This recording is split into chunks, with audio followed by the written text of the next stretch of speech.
एक, sex sex और gender का फर्क। इसे ऐसे समझें, सेक्स भगवान ने बनाया है और जेंडर समाज लोग ने बनाया है। सेक्स बायोलॉजिकल, बच्चा लड़का पैदा हुआ या लड़की, ये उसके शारीरिक बनावट से पता चलता है, इसे हम बदल नहीं सकते। जेंडर सोशल, समाज ने नियम बना दिए हैं कि लड़के को नीला पहनना चाहिए या लड़कियों को घर का काम करना चाहिए, ये सब जेंडर है। ये नेचुरल नहीं है, ये सोच है। 2, पितृसत्ता पेट्रियार्की, घर का मुखिया वाली बात। हमारे यहाँ अक्सर कहा जाता है, घर का बड़ा फैसला तो पापा ही लेंगे, इसे पितृसत्ता कहते हैं।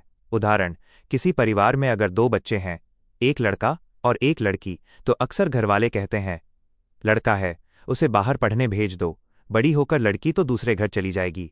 यह जो भेदभाव है, यही पितृसत्तात्मक सोच है। 3, जेंडर रूढ़िवादिता जेंडर स्टेरियोटाइपिंग, टप्पा खाना। रूढ़िवादिता मतलब एक ऐसी ठप्पा लगा देना कि ये काम तो बस इन्हीं का है।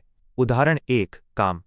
अगर कोई लड़का कहे कि मुझे खाना बनाना पसंद है, तो लोग कहेंगे, अरे तुम लड़के हो या लड़की, ये रूढ़िवादिता है।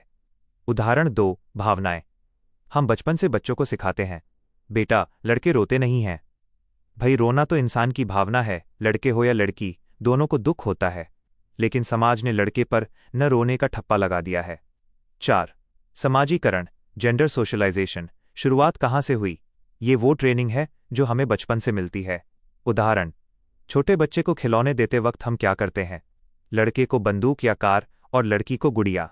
यहीं से बच्चा सीख जाता है कि मुझे क्या पसंद करना है और क्या नहीं। समाज ने खिलौनों के जरिए ही बता दिया कि तुम्हारी दुनिया क्या है। शॉर्ट में याद रखने के लिए, सेक्स इक्वल्स शारीरिक पहचान जो जन्म से है। जेंडर इक्वल्स समाज द्वारा तय किए गए काम और व्यवहार जो हमने बना लिए हैं। पितृसत्ता इक्वल्स जहां पुरुषों का पलड़ा भारी रखा जाता है।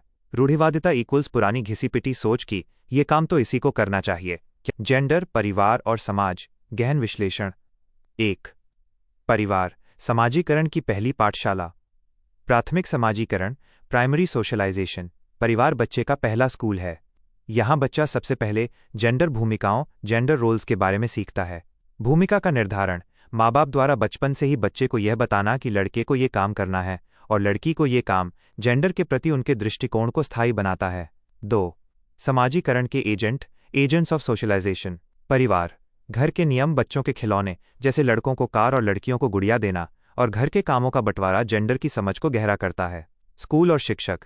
स्कूल का वातावरण जहां छात्र और शिक्षक एक दूसरे के साथ बातचीत करते हैं, इन जेंडर धारणाओं को या तो चुनौती देते हैं या उन्हें और अधिक मजबूती देते हैं। सहकर्मी पीयर ग्रुप्स। खेल के मैदान में बच्चे आपस में सीखते हैं कि किस प्रकार का व्यवहार उनके जेंडर के लिए स्वीकार्य है। मीडिया, टीवी, फिल्में और सोशल मीडिया जेंडर भूमिकाओं के ऐसे चित्रण प्रस्तुत करते हैं जिन्हें बच्चे सच मानकर अपना लेते हैं। 3, सांस्कृतिक मूल्यों का प्रभाव। हमारी संस्कृति में गहराई तक समाई परंपराएं जेंडर पर बड़ा असर डालती हैं। कई संस्कृतियों में पुरुष को परिवार का रक्षक और महिला को घर की धुरी मानने की सोच आज भी जेंडर समानता में एक बड़ी बाधा है।